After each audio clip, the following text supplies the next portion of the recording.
ഇപ്പം നമ്മൾ ലോൺ എടുക്കുന്നത് ബിസിനസ് ആൾക്കാർ മാത്രമല്ല, വലിയ ബിസിനസ് ആൾക്കാർ മാത്രമല്ല, ചെറിയ ചെറിയ തട്ടുകടകൾ തുടങ്ങേണ്ടിവരും ലോൺ എടുക്കും.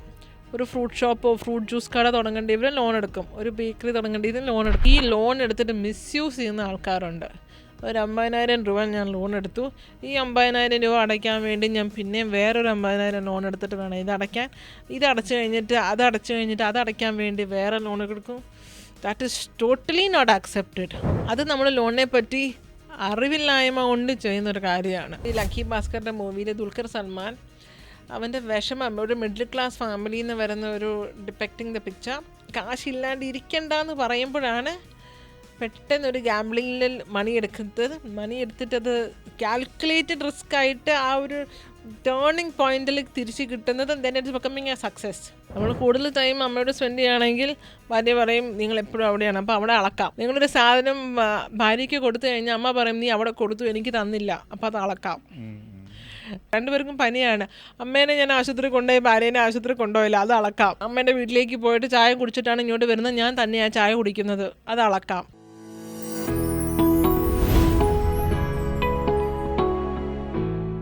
ബിസിനസ് ചെയ്യുന്നത് പല ഫണ്ട് ഉപയോഗിച്ചിട്ടാണ്, ലോൺ ഫണ്ട് ഉപയോഗിച്ചിട്ടാണ്, അല്ലെങ്കിൽ ഇക്വിറ്റി അവൻ്റെ സ്വന്തം ഫണ്ട് ഉപയോഗിച്ചിട്ടാണ്. അപ്പോൾ ഈ ഒരു പ്രൊമോട്ടറെ സംബന്ധിച്ച് അവൻ്റെ ഒരു മാനസികാവസ്ഥ, ഒരു ലോൺ എടുത്ത് അപ്പോൾ തന്നെ വേറെ ലോൺ എടുത്ത് അപ്പോൾ തന്നെ ഒരു റിസ്ക് കാൽക്കുലേറ്റ് ചെയ്യാതെ ഇങ്ങനെ ഒരുപാട് റിസ്ക് എടുക്കുകയാണ്. ഒരു പ്രൊമോട്ടർ ലോൺ എടുക്കുന്നതിനെ പറ്റി എനിക്ക് എന്താണ് പറയാനുള്ളത്? ലോൺ എടുക്കുന്നതിനെ പറ്റി എനിക്ക് നല്ല അഭിപ്രായമാണ്. ബിക്കോസ് ഇപ്പം ലോൺ കിട്ടിത്തുടങ്ങി എല്ലാവർക്കും, ഈസി ആക്സസിബിലിറ്റി. ഓക്കെ, അപ്പം റോളിങ് വളരെ എളുപ്പമായിക്കൊണ്ടിരിക്കുന്നു. സെക്കൻഡ്, തേർഡ് എന്ന് പറയുമ്പം ലോൺ എടുത്തിട്ട് നമുക്ക് ഇൻട്രസ്റ്റ് പേ ചെയ്യണം എന്നുള്ളൊരു ഉത്ബോധം ഉണ്ടായതുകൊണ്ട് തന്നെ നമ്മളതിനു വേണ്ടി ഹാർഡ് വർക്ക് ചെയ്യും. നമ്മൾ നമ്മുടെ ഹാർട്ട് ആൻഡ് സോൾ ആ എടുത്ത് കാശ് ഇൻവെസ്റ്റ് ചെയ്യാൻ വേണ്ടി നമ്മൾ നോക്കും. ഇപ്പം നമ്മൾ ലോൺ എടുക്കുന്നത് ബിസിനസ് ആൾക്കാർ മാത്രമല്ല, വലിയ ബിസിനസ് ആൾക്കാർ മാത്രമല്ല, ചെറിയ ചെറിയ തട്ടുകടകൾ തുടങ്ങേണ്ടിവരും ലോൺ എടുക്കും. ഒരു ഫ്രൂട്ട് ഷോപ്പോ ഫ്രൂട്ട് ജ്യൂസ് കട തുടങ്ങേണ്ടിവരും ലോൺ എടുക്കും. ഒരു ബേക്കറി തുടങ്ങേണ്ടിവരും ലോൺ എടുക്കും. ഇതവർ ലോൺ എടുക്കുമ്പം അത് അടയ്ക്കാനുള്ളൊരു ബാധ്യത അവർക്ക് ഉണ്ടായതുകൊണ്ട് തന്നെ അവർ നന്നായിട്ട് അവിടെ പണിയെടുക്കും. It is a very good thing that is a loan is there because rolling നന്നായിട്ട് നടക്കും. ഇനി ഈ ലോൺ എടുത്തിട്ട് മിസ്യൂസ് ചെയ്യുന്ന ആൾക്കാരുണ്ട്. ഒരു 50,000 രൂപ ഞാൻ ലോൺ എടുത്തു, ഈ 50,000 രൂപ അടയ്ക്കാൻ വേണ്ടി ഞാൻ പിന്നെയും വേറൊരു 50,000 ലോൺ എടുത്തിട്ട് വേണം ഇതടയ്ക്കാൻ.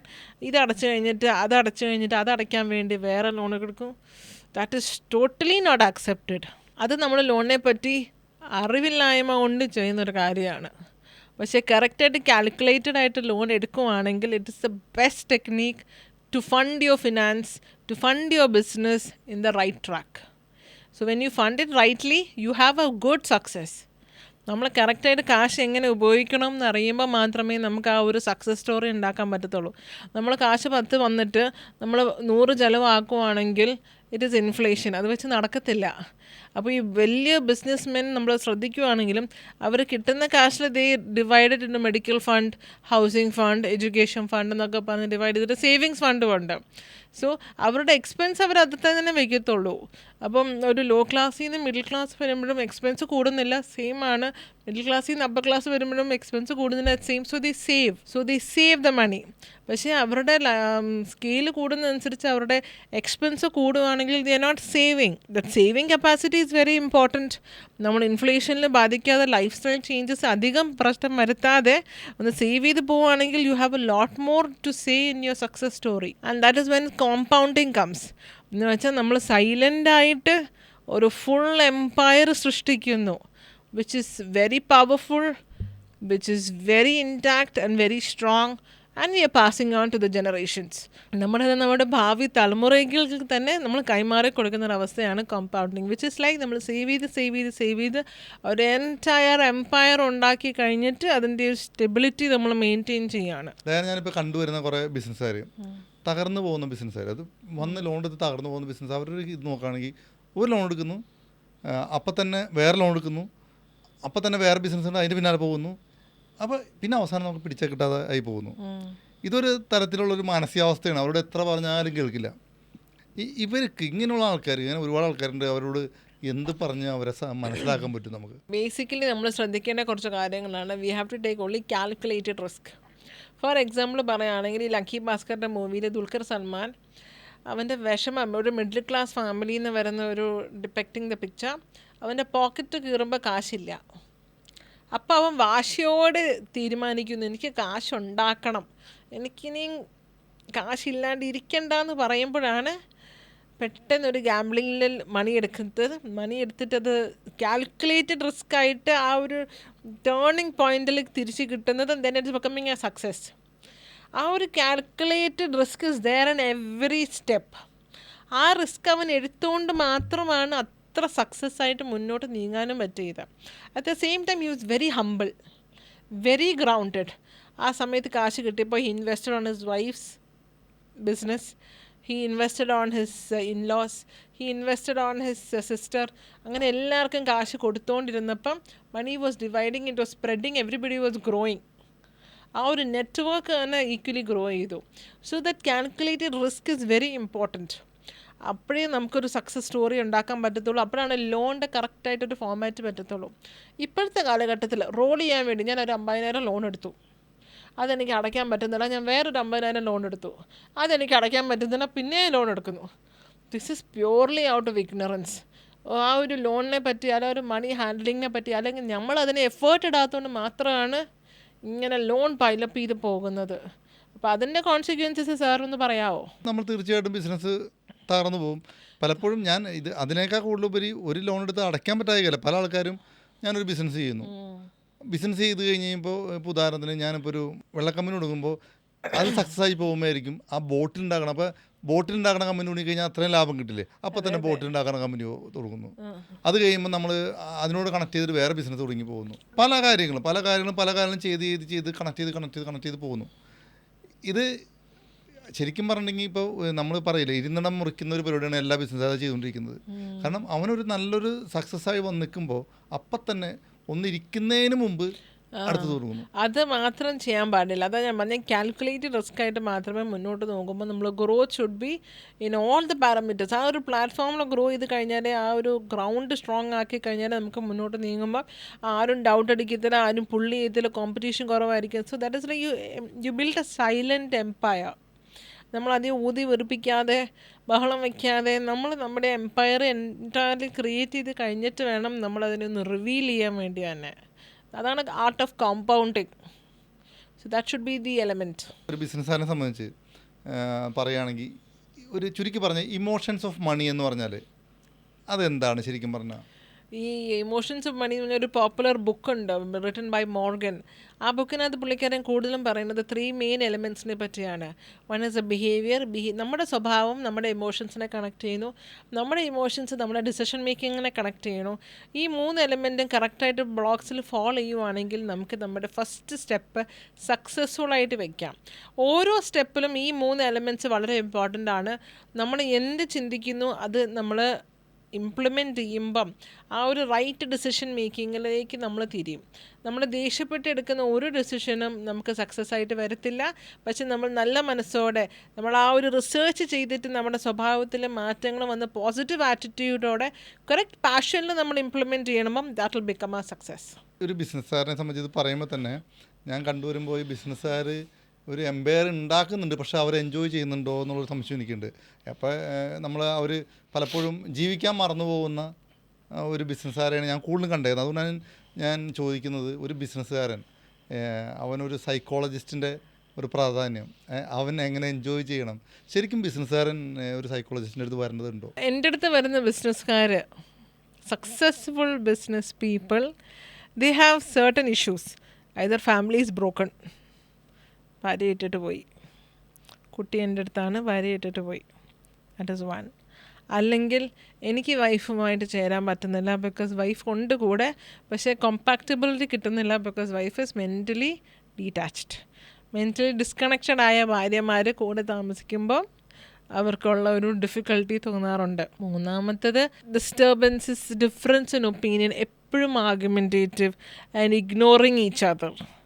ഈ 3ഉം ഡേഞ്ചറസ് ആണ്. അപ്പോൾ അതിന് വേണ്ടി നമ്മൾ ആ ഗ്യാപ്പ് ഫില്ല് ചെയ്യാൻ വേണ്ടി it is very important to talk, to say, to accept like ഭാര്യ എന്ത് പറഞ്ഞാലും ഓക്കെ നമുക്കത് ശരിയാക്കാം, നമുക്കൊരു പ്രോബ്ലത്തിന് സൊല്യൂഷൻ നോക്കാം, ഞാൻ അവിടെ വരാം, ഞാൻ ഈ പ്രശ്നം ഒന്ന് കഴിഞ്ഞിട്ട് വന്നോട്ടെ, അല്ലെങ്കിൽ നീ എൻ്റെ കൂടെ ഒന്ന് ഓഫീസ് വരെ ഒന്ന് വാ, അല്ലെങ്കിൽ അത് കഴിഞ്ഞിട്ട് നമുക്ക് ഡോക്ടറെ അടുത്ത് ചെക്കപ്പിന് പോവാം, അല്ലെങ്കിൽ എനിക്ക് ഇന്നൊരു ഹൗസ് വാമിംഗ് ഉണ്ട് അപ്പോൾ നീയും കൂടെ എൻ്റെ അടുത്ത് വന്നോ, ഞാൻ ഡ്രൈവറിനെ അയക്കാം. അങ്ങനെ ഒരു കൺസേണിങ് ആ ഒരു എക്സ്ട്രാ സ്റ്റെപ്പ് എടുക്കുകയാണെങ്കിൽ so many things can work out. So positive attitude is very important. ഒരു ഫാമിലിയുടെ ഒരു സ്പന്ദനം എന്ന് പറയുന്നത് ഫാദറിലെ ഹെഡ് ഓഫ് ദ ഫാമിലി, അയാളുടെ ഒരു വൈബിലാണ്, അയാളുടെ ഒരു പോസിറ്റീവ് അപ്പിയറൻസിൽ, ആ ഒരു അപ്രോച്ചിലാണ് ആ ഒരു ഹാപ്പിനെസ് മൊത്തം ലിങ്ക് ചെയ്തിരിക്കുന്നത്. സോ ഹസ്ബൻഡ് ഹാപ്പി ആണെങ്കിൽ വൈഫ് ഹാപ്പി, ഈ വൈഫും ഹസ്ബൻഡും ഹാപ്പി ആണെങ്കിൽ കുട്ടികളും ഹാപ്പി. പലപ്പോഴും ഇതൊരു വിദ്യാഭ്യാസമായിട്ട് ബന്ധപ്പെട്ടില്ല. അതിന് ഇപ്പോൾ ഒരു എഡ്യൂക്കേറ്റർ അല്ലാത്ത ഒരു ഫാമിലിയിലല്ല ഇത് കൂടുതൽ, മീൻസ് എഡ്യൂക്കേറ്റഡ് ആയിട്ടൊരു ഭാര്യ ഇങ്ങനെ ഒരു പ്രശ്നം ഉണ്ടാക്കാൻ നിൽക്കാറുണ്ടോ? ഇപ്പോൾ എഡ്യൂക്കേറ്റഡ് അല്ലാത്ത ഭാര്യമാർ വളരെ കുറവല്ലേ. എല്ലാവർക്കും മിനിമം ഒരു MBA എങ്കിലും ഉണ്ട്. MBA എടുത്തിട്ട് വീട്ടിലിരിക്കുന്നതാണ് പ്രശ്നം. അപ്പോൾ അവർ വർക്ക് ഫ്രം ഹോം ആവും. വർക്ക് ഫ്രം ഹോം ആകുമ്പോൾ അവർക്ക് സോഷ്യലൈസേഷൻ ഇല്ല, സോഷ്യലൈസേഷൻ കട്ടാകുമ്പോൾ ആകെ കൂടിയുള്ള സോഷ്യലൈസേഷൻ അവരുടെ ഭർത്താവും പിള്ളേരും ആയിരിക്കും. അപ്പോൾ അവരുടെ എല്ലാ ഫ്രസ്ട്രേഷൻസും ഭർത്താവിൻ്റെയും പിള്ളേരുടെ വരും. പിള്ളേർക്ക് അറ്റ്ലീസ്റ്റ് സ്കൂളിൽ പോയിട്ടെങ്കിലും വരാം, ഭർത്താവ് പുറത്ത് പോയിട്ട് വരാം. വൈഫി ലോക്ക്ഡ് ഇൻ 4 walls വരുമ്പം ഇറ്റ് ഈസ് ഡിഫിക്കൾട്ട്. ഇപ്പോഴത്തെ കാലഘട്ടത്തിൽ it is difficult because very competitive, very passionate, very adverse, very ambitious woman ആണ് നമുക്കിപ്പോൾ ഉള്ളത്. സോ എല്ലാ ഭർത്താക്കന്മാരും അവരവരുടെ ഭാര്യനെ സപ്പോർട്ട് ചെയ്യുന്നതുകൊണ്ട് മാത്രമാണ് ഹാപ്പി ആയിട്ട് ഫാമിലീസൊക്കെ മുന്നോട്ട് നീങ്ങുന്നത്. അല്ലെങ്കിൽ നമ്മളിങ്ങനെ ടോണ്ടിങ് നെഗറ്റീവ് കമൻസ് ഒക്കെ കൊടുത്തു തുടങ്ങിക്കഴിഞ്ഞാൽ പിന്നെ മുന്നോട്ട് നീങ്ങാൻ ഭയങ്കര പ്രയാസമായിരിക്കും. ഇതിപ്പോൾ ജോയിന്റ് ഫാമിലി സിസ്റ്റം തന്നെ ഇപ്പോൾ കുറേ ഇല്ലല്ലോ. പക്ഷെ അമ്മായിയമ്മ പോരുണ്ടോയെന്ന് ചോദിച്ചാൽ മനസ്സിൽ മാത്രമുണ്ട്. എല്ലാ മരുമക്കളുടെ തലയിലുണ്ട്, ഒരു അമ്മായിയമ്മയുണ്ട്, ഒരു അമ്മായിയമ്മ പോരുമുണ്ട്. അതല്ലാതെ ശരിക്കും അമ്മായിയമ്മ പാത്രം കഴുകണം, മല ചപ്പാത്തി ഉരുട്ടണം, അല്ലെങ്കിൽ നിലം തുടയ്ക്കണമെന്ന് പറയുന്ന അമ്മായിയമ്മമാരില്ല ഇപ്പം. പക്ഷെ അവർക്കൊരു മെൻറ്റലില്ല.